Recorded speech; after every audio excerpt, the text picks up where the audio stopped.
Well, believe it or not, you are at the final video lecture of the semester. I know at times you wondered if it was ever going to get here. I know, to be honest with you, at times I wondered if it would ever get here myself. But here we are, the last lecture of the series, the last lecture of the semester, and it is the last part of Chapter 2. It doesn't, as I said in Chapter 2a, it doesn't necessarily make sense for the very first real chapter of the book to be the very last thing you talk about, but it just worked out that way in our timeline of our project.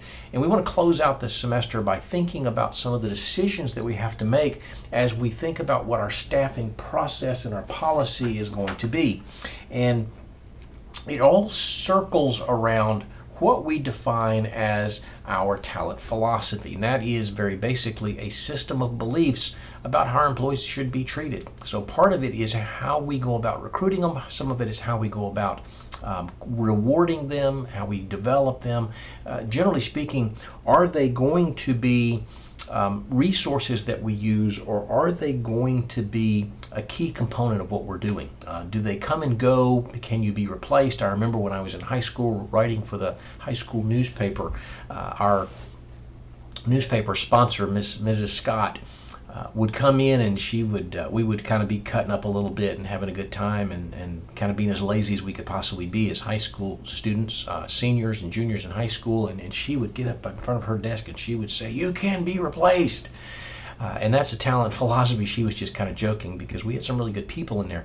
But that's a talent philosophy that says that the process is really important, and the people who contribute to that process can come and go, but the process stays the same. And that's a philosophy that we can have in terms of talent. And if we have that kind of a process-oriented philosophy, the employees aren't that critical. Like maybe being at McDonald's, it doesn't matter who's flipping the burgers. If you decide you want to leave, fine, we'll bring somebody else in. It's the burger that is the important thing. And that influences how we treat people. If the people are the important thing, though, this process is important, but we really need our good people to do this process, then we treat people differently. So this particular lesson or lecture is going to be looking at some of the questions that we have to ask as we think about those people and how we want to go about making decisions about staffing. There are, table 2-4 has some questions that we're going to be talking about in terms of our talent philosophy, but we're going to go through a series of 9 questions. From a testing perspective, I don't know that there's an awful lot that you really have to memorize. Just understand kind of what these concepts are as we talk about them. The first decision that we have to make is, do we want a core workforce or a flexible workforce, or maybe a contingent workforce? What's the difference? A core workforce is we hire these people that we basically make a commitment to, and they're going to be here for a while. Good times, bad times, busy times, slack times, whatever. We're going to have a base set of employees that we use to accomplish things. A flexible workforce says we're going to have short-term relationships where people slide in and out according to the need. What's the advantage of one over the other? Which one's preferable? It depends on what we're trying to accomplish. If we have a core workforce, we have really, really good stability. We don't have to worry so much about whether you're going to come to work tomorrow, because we both agree that there's a long-term fit and you're going to be here. And so there's something to be said for stability. But in those environments, in those organizations, and in those settings where it's good to be able to adjust, because either we know, let's say that we run Six Flags Over Georgia and people don't come to Six Flags in the cold months, we probably wouldn't really want to have a big core workforce. We wouldn't hire people to run the rides when the park is closed. So we would want to be able to bring people in, use them a little bit, and let them go, and we'd be able to adjust. And that's one of the important things about a flexible workforce or a contingent workforce, is that it gives us the ability to adjust. We need a whole bunch more people because the crowd's large, fine, we'll call a whole bunch of people to come in. We don't have much of a crowd today, fine, we'll let some people go home. If we have a core workforce, we don't have the flexibility to do that. So one of the first things that we've got to do as we're making decisions, generally speaking, looking at the way that our organization operates and the environment works and the market works, are we better off to have a lot of people who are here no matter what? Or are we better off to have people that kind of come in and out as we need them, or do we need some balance between the two? And really, probably in most organizations, it's really more one or more the other. In most cases in life, it depends. But we probably are either in a setting where we need core people or we need flexible people. Maybe with the Six Flags example, we've got a few core people and a whole bunch of flexible people, so there really kind of is a blending of the two, but it's more flexible than it is core. Second thing we need to talk about is whether we have an internal or an external focus, and that's been a significant theme throughout this class. There have been whole chapters dedicated to that. Internal means we promote from within as often as we can. External means we hire from the outside. We spent whole lectures talking about whether it's good to promote from in, what are the benefits, what are the drawbacks, where do we go to find these people, and probably the reality of this more so than with the core versus flexible or contingent. This is really going to be a mixed thing. We're going to hire sometimes from within. We're going to hire sometimes from outside. It's going to depend on what the role is, what the objectives are, what we need to have done. If we need new ideas, if we need somebody that can step in and start working at a fast pace right away. The third thing that we need to talk about in terms of our talent staffing philosophy is, do we hire people who already have the skills that we need, or do we train them on those skills? And here's the same kind of a pull me back and forth as I try to weigh which one's better. If we hire people who have the skills, if we're looking for an accounts payable clerk and we hire somebody that has accounts payable clerk experience, we don't have to spend quite as much time training them to do the job, but we may have to pay more. Whereas if we hire somebody that knows a little bit about accounting but doesn't really know accounts receivable, we're going to have to train them to do the job. So it's going to take some time, but we may be able to get them cheaper. So whether we hire somebody that already has the skills or we bring them in and teach them the skills is going to be defined by how much time can we put into this and how much money are we willing to put into this. We're going to have to pay more to get skills. We're going to have to spend more time if we don't get skills. So that's an important question that we have to ask. The next question that we ask, the fourth out of our 9, is, as we look at our current workforce, do we have a philosophy that we are going to replace people periodically, or do we have a philosophy that we're going to try to keep them and retain the talent? And that goes to the heart of the question is, when do we say it's okay to let somebody go? Do we fight to keep them, or do we say, it's been great, good luck to you? Do we allow turnover? Do we maybe even encourage some turnover so that we can get new ideas in, new people in?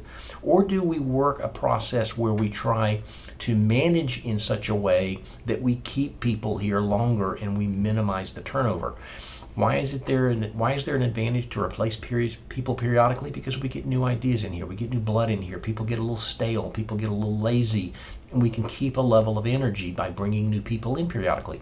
What's the advantage to retaining talent? When you find somebody good, why do you let them go? Why do you go through the process of retraining and starting over if you don't have to? But that's a question we have to ask. Sometimes it makes sense to let good people go.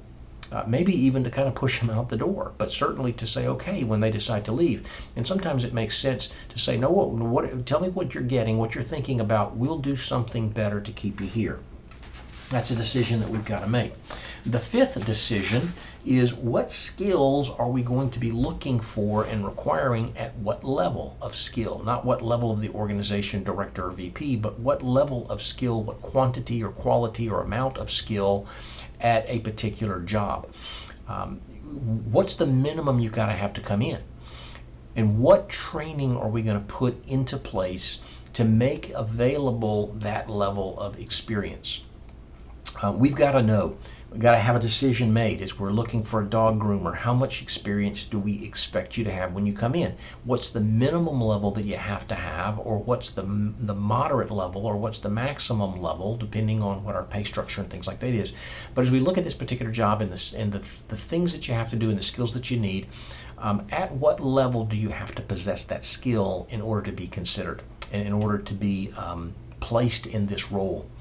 So that's kind of important. The next thing that we'll look at in terms of our decisions is, do we need to be proactive in our processes, or do we feel like we can be reactive in our processes? Proactive goes from the very first lesson in chapter 1 to strategic staffing versus haphazard staffing. When we are proactive, we are thinking ahead. We've got a pretty good group here, but we've been kind of picking up on signals that Johnny's thinking about going somewhere else. What do we do if he leaves? Or we were watching, Louise has been great in that role as a manager for a long time, But realistically, she's getting to the point where she has kind of done what she's capable of doing, and she's going to be ready to move on to something else where she has more challenges. What are we going to do when Louise moves on? Edward has been here since God made the world, and he's getting ready to either retire or die. What's going to happen when that occurs? If we're thinking ahead through strategic staffing and through our process management and our all those things we talked about in terms of career management and succession management, all those kinds of things, are we thinking about who is ready to step in and what we're doing to get them ready? In other words, being proactive and looking at possibilities before the need exists. Or are we just saying, hey, it's working well, don't rock the boat, don't fix something that ain't broke. If it happens, when it happens, we'll deal with it then. That's reactive staffing. Is it better one way or the other? Well, you put a lot of effort into proactive staffing, but you recover faster when something happens. Reactive staffing, you may have to really scramble when it does happen, but the theory is, why spend a whole lot of time planning for something that might never occur? That's something we've got to think about, though. I would think that more companies engage in some degree of proactive staffing, depending on the position. You probably are a little bit more proactive at more significant positions. But things that there's a lot of turnover, it is reactive. You can't possibly be planning for everything. Lower levels with lower skills probably is more reactive. Managers and executives probably more proactive. The next key decision in our staffing process relates to let me back up before we move forward. I'm not looking at my notes. There's a couple of things here. If we take a job-oriented staffing approach, whether proactive or reactive, we're recruiting for a specific job versus a talented or talent-oriented, where we say we're looking for particular kinds of talent that can fit with a number of different jobs. So when we see that talent, we're going to bring it in and then figure out what to do with it. We've talked about that a little bit in the past too. Which jobs are we really focused on in our staffing processes? We can probably spend the better bulk of our time and get more from our time if we really focus on jobs that are hard to find. If we need nurses with particular skills, we put more effort into trying to keep a pool of them available than nurses with general skills. If we need a CEO that's a completely different skill set than somebody who runs an operating machine, a lathe or something like that, or an assembly line kind of thing. So where we know that we're going to need skills that are hard to find, we probably put more effort into that, because those things probably are critical to our competitive advantage. The next to last thing, we're going to end up another very, very short lecture here. Great way to end the semester with a couple of short lectures after some 30-minute ones earlier. Do we look at our processes of staffing in terms of it being an investment or in terms of it being a cost? The difference is basically how we treat our people. If our staffing processes are an investment, if our people are an investment, then we try to take care of them. Just like if we go out, if we're a hospital and we buy a multi-million-dollar robot type surgery machine, we're going to take care of it. You and your home go out and buy a very expensive piece of a very expensive lawnmower or something, you're going to take care of it. You buy an expensive car, you're going to wash it and you're going to vacuum and you're going to take care of it and change the oil and whatnot. And if you look at it like it's an investment, then you try to keep it in good shape for as long as you can. Same thing with our people. If we look at them as an investment, we reward them, we encourage them, we promote them, we give them raises and so forth. But we can also look at our people as though they are a cost. And if that's the case, then we try to minimize the cost as much as we can. You try to take care of your investments and minimize your costs. And in some organizations, in some industries, people really are a cost. And so we don't have to put as much effort into taking care of them and keeping them and so forth. But we got to figure that out. Are they an investment or are they a cost? And the last piece of the key decision processes is whether these processes are going to be centralized or decentralized. Are we going to have an overarching corporate philosophy of how we go about hiring and whether we're going to hire with skills versus train the skills, or whether we're going to replace periodically versus retain the talent? Is that going to be a general organizational philosophy that comes down from above, centralized, or is it going to be a decision that is made at the local level so that our accounting people may have an internal focus and our staff, our marketing people may have an external focus? Our human resources people may be proactive in terms of their recruiting, and our warehouse people may be reactive in terms of their recruiting. So it's decentralized. How are we going to set up the general guidelines? Let folks have the flexibility to do what they need to at that level, or are we going to have general policies that come down from above? These are some decisions that we got to be thinking about. And either, especially from the perspective of the last bullet point there, either we're going to have a general philosophy of the organization, or we're going to say, hey, listen, you figure out what works for you in your department, in your little team, and you do what makes sense. And just as long as you can kind of defend with the decision that you make, whatever you decide to do is fine. And we know that we're going to look different, but it works for you, and that's what's important.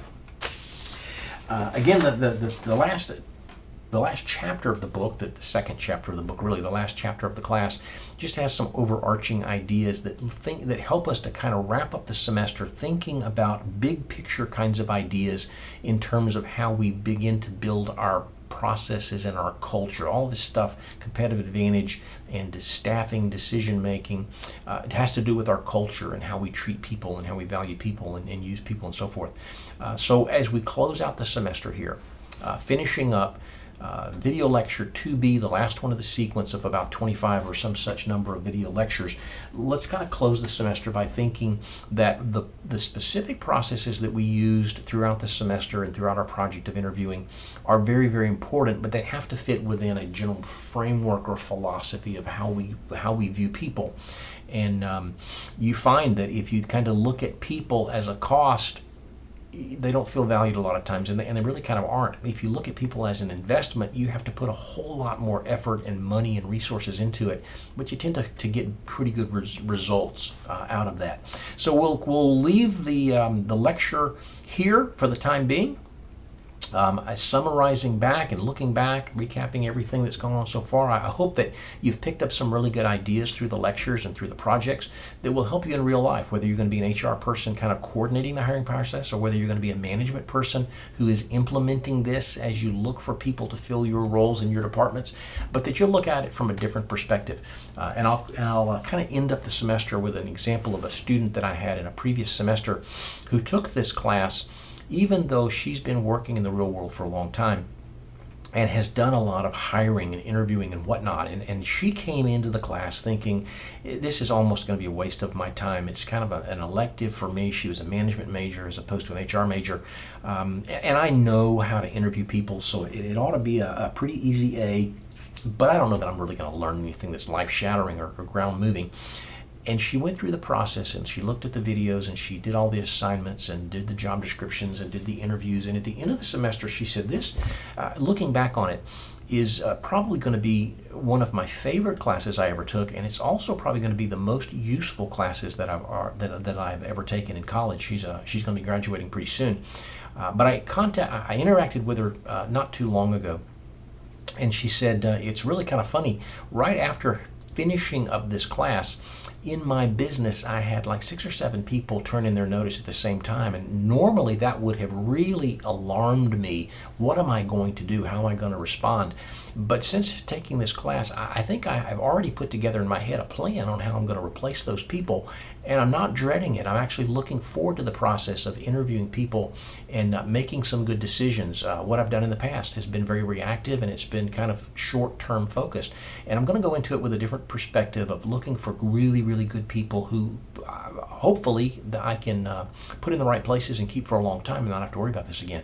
So all of that story to tell you that there is stuff in this class, hopefully in all of your classes, but I think especially in this class, that is really practical to the real world. And I hope that you've grown as a result of this, and that you are going to be able to do some things differently as a manager, as an HR person, as a result of taking this class. Look forward to hearing from you in the years to come, how you might have used some of these ideas, and maybe you can be an example in one of my future videos of somebody who has found out something that is really useful and practical and usable. Useful and usable is the same thing, I guess. I'm rambling a little bit now. In some sense, I don't want to let go of this last video because that's the end, but that's the time that we've reached. So hope that it's been a good semester, it's been a good experience, and you've learned an awful lot about a lot of stuff, and that you're a better manager now than you were a few months ago.